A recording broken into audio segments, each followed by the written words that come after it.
아멘. 감사합니다. 우리 하나님 말씀 함께 볼게요. 오늘은 우리 시편 말씀 계속해서 함께 보고 있는데요. 오늘 시편 23편 1절에서 6절까지 말씀입니다. 우리가 잘 아는 말씀이죠. 시편 23편 1절에서 6절까지 말씀. 저와 여러분이 한 목소리로 함께 읽겠습니다. 시작. 주님은 나의 목자시니 내게 부족함 없어라. 나를 푸른 풀밭에 놓이시며 쉴 만한 물가로 인도하신다. 나에게 다시 새 힘을 주시고 당신의 이름을 위하여 바른 길로 나를 인도하신다. 내가 비록 죽음의 그늘 골짜기로 다닐지라도 주님께서 나와 함께 계시고 주님의 막대기와 지팡이로 나를 보살펴 주시니 내게는 두려움이 없습니다. 주님께서는 내 원수들이 보는 앞에서 내게 잔치상을 차려주시고 내 머리에 기름 부으시어 나를 귀한 손님으로 맞아주시니 내 잔이 넘칩니다. 진실로 주님의 선하심과 인자하심이 내가 사는 날 동안 나를 따르리니 나는 주님의 집으로 돌아가 영원히 그곳에서 살겠습니다. 아멘.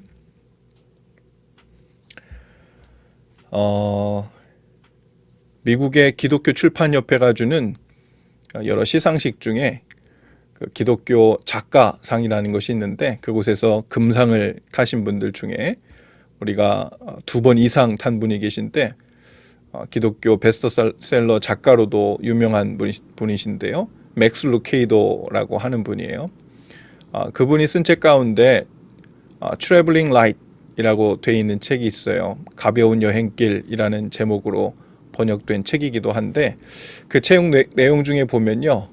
오늘 우리가 방금 읽은 이 시편 23편을 만일 하나님 없이 사는 현대 사람들이 이 시편 23편을 자기 식으로 읽는다면 아마 이런 고백이 나오지 않을까 하고 번역해 놓은 것이 있습니다. 한번 읽어 드려 보겠습니다.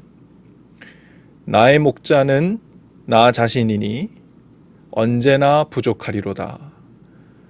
내가 이 백화점에서 저 쇼핑센터로 이 병원에서 저 요양원으로 안식을 찾아 헤매고 다니나 결코 안식을 얻지 못하리로다. 내가 사망의 음침한 골짜기를 기어다니며 안절부절 못하는도다. 복통에서부터 자동차 사고에 이르기까지 모든 것을 두려워하며 어머니의 치맛꼬리를 잡고 늘어지기 시작하리로다. 매주 열리는 직원회의에 들어갈 때마다 적들이 나를 둘러쌀 것이며 집에 돌아간다 해도 하찮은 금붕어까지 찌뿌린 얼굴로 나를 맞을 것이다. 내가 강력 진통제로 두통에 찌든 머리에 기름을 부었으니 독한 술이 내 잔에 넘치나이다. 내 평생의 정령 고통과 불행이 나를 따르리니 죽는 날까지 하나님에 대한 회의 속에서 영원히 거하리로다. 저주 같죠, 저주. 그렇죠? 우리가 많이 읽고 잘 아는 다윗의 고백 시편 23편이 아주 평범한 것 같지만 하도 많이 들어서 사실 이게 얼마나 귀한 고백인지 그러한 삶을 놓친 삶이 사실은 우리가 입 밖으로 고백하지 않아서 그렇지 우리가 방금 고백한 이런 현실의 모습과 크게 다르지 않을 것입니다. 나 자신이나 돈이나 사람이나 지식을 목자로 모시는 사람들이 많죠. 목자가 다른 것 아니에요. 나를 인도해 주기를 바라는 것이 목자죠. 그런데 나를 인도해 주어서 푸른 초장에 행복한 곳에 만족함으로 인도해 주기를 기다리면서 목자로 삼았는데 우리가 경험하는 것은 여전히 큰 부족함입니다. 보통 부족함이 아니죠. 하지만 하나님을 목자로 모시면 부족함이 없다고 이 다윗이 고백하고 있어요. 다윗은요, 여호와가 나의 목자시기 때문에 내게 부족함 없다라고 선포합니다. 내가 내 자신에게 목자도 될 수 없고요. 돈도 배우자도 남편 아내도 자식도 목자가 될 수 없습니다. 오직 창조주 전능하신 하나님만 우리의 목자 되시죠. 그리고 우리는 하나님의 양이라고 고백하는 거. 이게 엄청난 고백이거든요. 하나님을 나의 목자로, 그리고 나를, 그리고 인간을 양으로 비유한 것은, 이건 단순히 다윗의 입술로만 자신의 고백이 아니라 성경 전체를 통해서 하나님께서 직접 하나님과 그의 백성이 이와 같은 관계에 있다고 말씀하시는 거예요. 그냥 단순히 그 당시에 양들이 흔했기 때문에 눈에 보이기 때문에 양과 목자로 비유한 것이 아닙니다. 우리가 자세한 내막을 살펴보면 하나님께서 왜 그 상황에서 하나님과 백성들을 양과 목자로 비유하시고 우리에게 설명하시는지 우리가 알게 되죠. 부족함이 없다는 것은요, 다른 말로 하면 더 바랄 것 없다는 거예요. 우리가 더 바랄 것 없는 상황에 들어가 본 적이 있는지 모르겠습니다. 여러분, 더할 나위 없다. 정말 나는 더 이상 바랄 게 없어. 라는 상태로 우리가 살 수 있다면 그 사람을 가리켜 행복한 사람, 성공한 사람, 가장 큰 부자라고 이야기할 수 있을 겁니다. 그렇죠?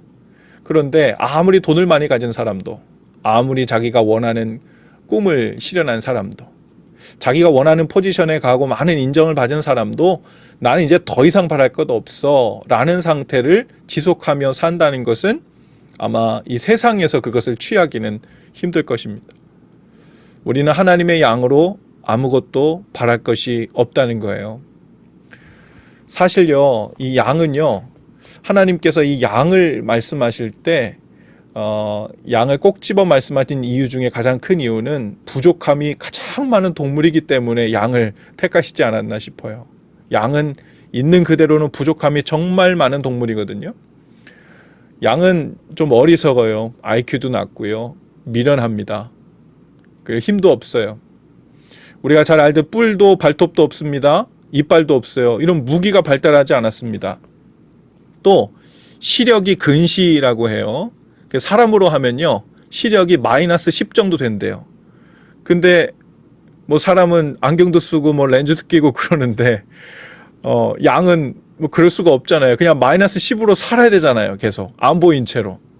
그냥 그렇게 태어나는 거예요. 그리고 평생 이렇게 사는 겁니다. 운명으로 알고. 또 앞발이 짧아가지고요, 양은 그 뚱뚱한 자기 몸 하나 가누기도 힘든 짐승이에요.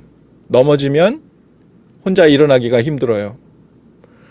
하지만 이 모든 부족한 것, 내가 만약 양이라면요, 하나님한테 평생을 걸쳐 컴플레인하며 살 것 같아요. 하나님, 왜 저에게는 저런 뭐 사자처럼 뭐 코뿔소처럼 좀 뿔 하나라도, 날카로운 발톱이라도 그 이빨도 하나 주시지 않고, 이게 뭐예요? 이러고 어떻게 행복하라고요? 이러고 어떻게 평안을 얻고 살라고요? 늘 위협에 시달리고 불안하고 두려운데, 이렇게 부족한 것 투성인데 어떻게 살란 말입니까? 이것은 거의 저주받고 태어난 것 아닌가요? 이런 수준이잖아요. 그런데 양이요, 더 이상 부족함이 없습니다 라고 고백할 수 있는 때가 있다는 거예요. 바로 목자 곁에 있으면 내게 부족함 없다, 이렇게 고백할 수 있다는 겁니다. 왜냐하면 목자가 시력이 나쁜 양에게 양의 눈이 되어주고, 목자가 양의 다리가 되어주고, 목자가 양의 무기가 되어주고 방패가 되어줍니다. 양에게는 목자가 있으니 다른 건 더 필요가 없는 거예요. 바랄 것이 없는 거예요. 저 밖에는 많은 금수들이 자기를 공격할 것이라고 생각할 수는 있어도 목자만 옆에 있으면 마음에 평안이 있는 겁니다. 참 신기하죠. 여러분, 하나님이 만든 이 땅에 있는 많은 야생 동물들 중에 마음의 평안을 갖고 24시간 살 수 있는 그 동물이 몇이나 될 것 같아요. 자기가 아무리 강해도요, 마음의 평안을 갖고 살 수 있는 동물은 거의 없을 겁니다. 코끼리 덩치 크잖아요. 누가 코끼리를 싸워 이기겠어요? 그래도 코끼리도 불안해요. 아기 코끼리도, 여러분, 사자들이요, 여러 때로 들어서 몰려들면 감당이 안 돼요. 늘 불안해요. 내가 아무리 큰 무기고 힘이 쓰고 덩치가 커도. 그러나 부족한 것 투성이고 힘도 없는 목자는 양은 목자가 있으니까 완전한 평안 가운데 들어가는 거예요. 우리가 그렇다는 겁니다. 부족한 거 투성인데 겉으로만 보면 하나님 앞에 컴플레인 할 거 투성이고, 나를 왜 이 모양으로 만드셨냐고, 왜 내 삶의 배경은 이렇냐고, 하나님 제 성격은 왜 이런가요? 하나님 저에게 뭐 주신 기프트가 별로 없어요. 뭐 할 줄 아는 것도 별로 없고, 그래서 평안을 얻을 수가 없어요. 안심이 안 돼요. 제 미래에 대해서 불안해요.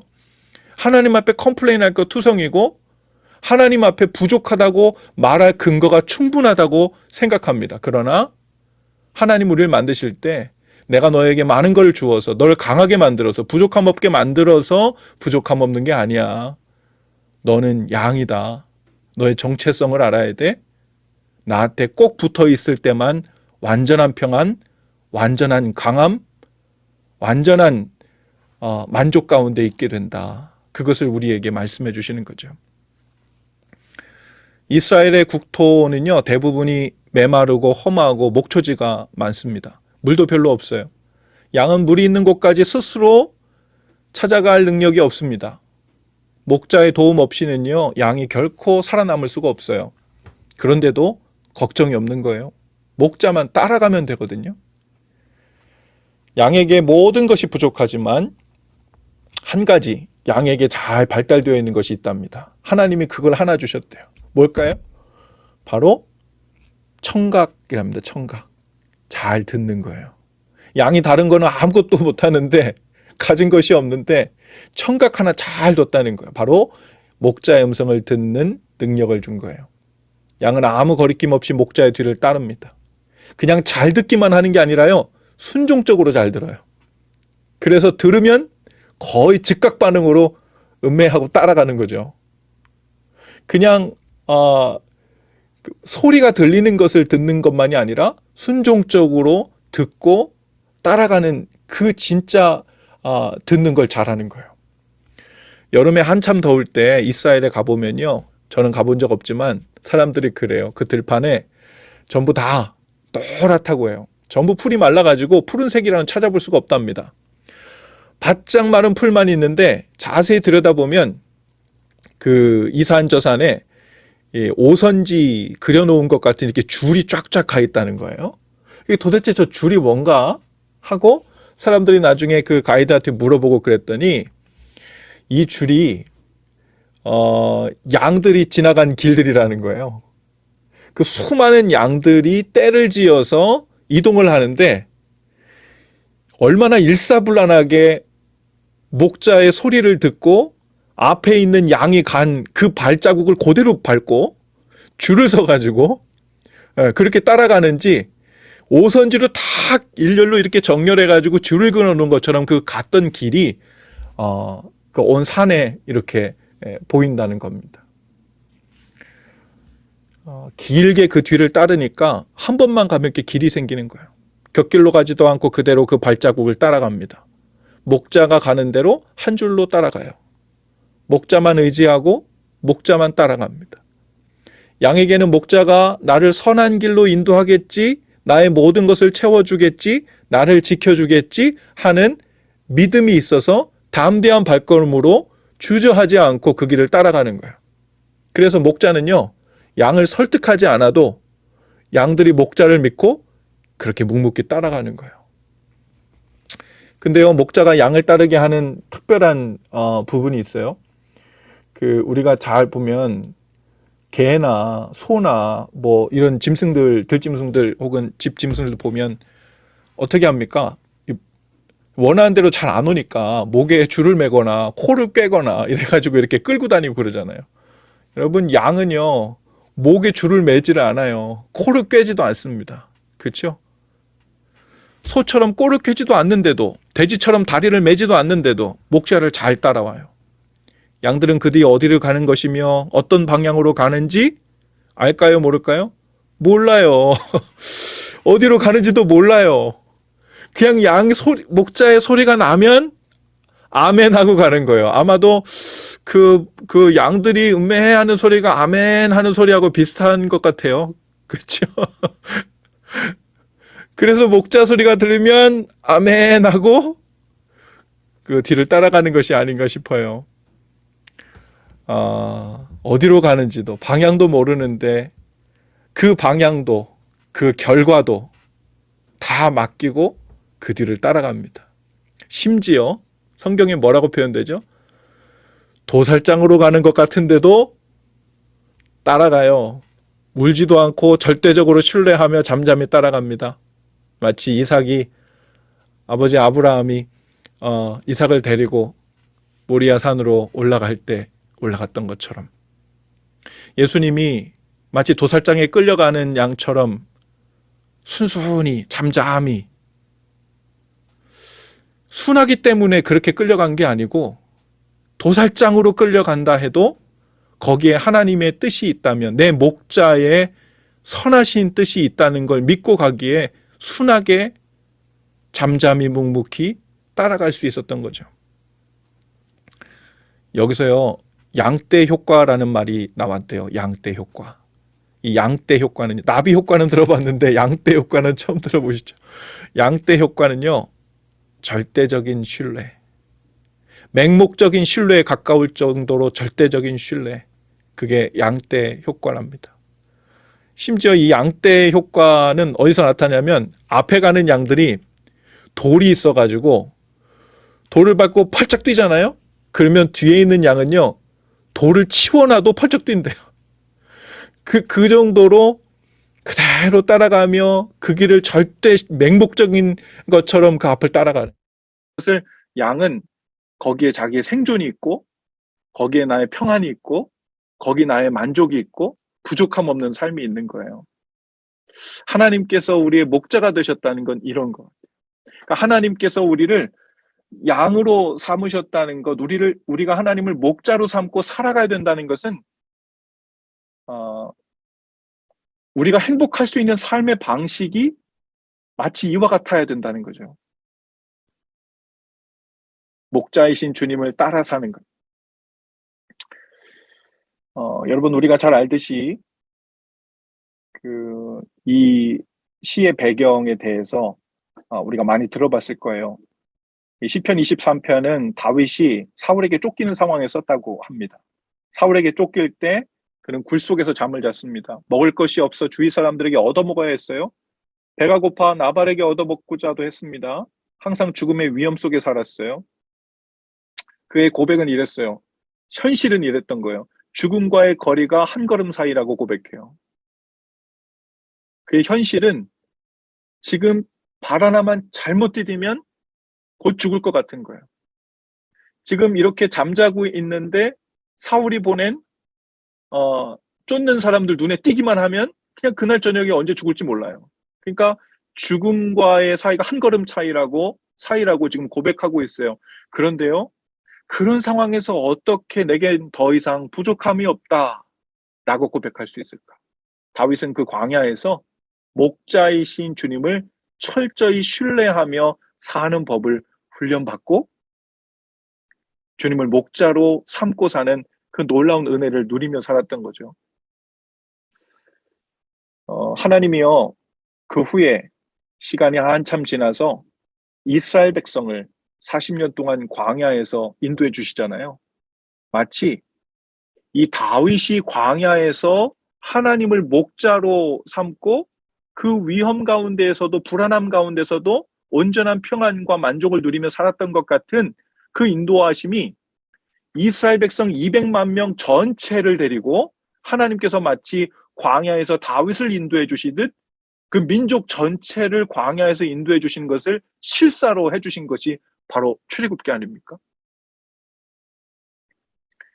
이스라엘에게는 광야가 푸른 초장이었고 쉴만한 물가였어요. 광야에서 어느 때보다 풍성한 은혜의 꼴을 먹으며 성령의 생수를 체험했습니다. 우리가 잘 아는 새벽기도에서 우리가 함께 나누고 있는 요셉도요. 요셉은 노예에서 죄수로 떨어졌어요. 겉으로 보면 이게 뭐 하나님의 인도하심인가? 하나님이 인도했는데 팔려가. 인도했는데 종이 돼. 하나님이 인도했는데 죄수로 떨어져. 겉으로는 그래요. 뭐 절망의 절망과의 사이가 한 걸음이에요. 낙심과의 사이가 한 걸음이에요. 한 걸음 차이예요. 그런데 요셉은 그곳에서 푸른 풀밭을 경험하고 쉴만한 물가를 경험합니다. 요셉은 그곳에서 하나님이 함께 하시는 은혜를 경험해요. 우리는 목자 되신 하나님을 모실 때 내가 지금 살고 있는 이 거리가 나의 삶의 모습이 마치 광야와 같더라도 사망의 음침한 골짜기를 지난 것 같더라도 죽음과의 거리가 한 걸음 차이처럼 느껴지더라도 목자이신 그분 안에 거하며 사는 것, 그것을 주님께서 배우게 하시고 누리는 법을 알게 하시고 광야에서도 가나안을 경험하는 그 놀라운 은혜를 우리에게 주시려 하는 줄로 믿습니다. 3절에 보면요. 나에게 다시 새 힘을 주시고 당신의 이름을 위하여 바른 길로 나를 인도하신다라고 했어요.